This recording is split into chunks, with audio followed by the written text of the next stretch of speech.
പാസ്റ്റിൽ അല്ലെങ്കിൽ ഭൂതകാലത്തിൽ ഒരു പ്രവൃത്തി നടന്നിട്ടുണ്ടായിരുന്നു, ചെയ്തിട്ടുണ്ടായിരുന്നു എന്നിങ്ങനെ പറയാൻ ഉപയോഗിക്കുന്ന ടെൻസാണ് past perfect tense. Past perfect ടെൻസിന്റെ structure subject plus had plus V3 അല്ലെങ്കിൽ past participle of the verb plus object എന്നുള്ളതാണ്.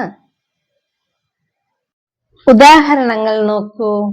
അവൾ മുറി പൂട്ടിയിട്ടുണ്ടായിരുന്നു. She had locked the room.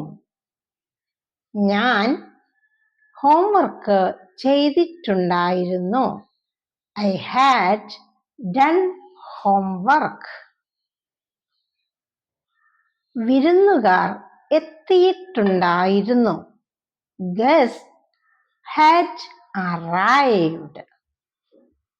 അമ്മ സ്നാക്സ് ഉണ്ടാക്കിയിട്ടുണ്ടായിരുന്നു. Mother had made snacks. അവർ വീട്ടിൽ നിന്നും പോയിട്ടുണ്ടായിരുന്നു. They had left home.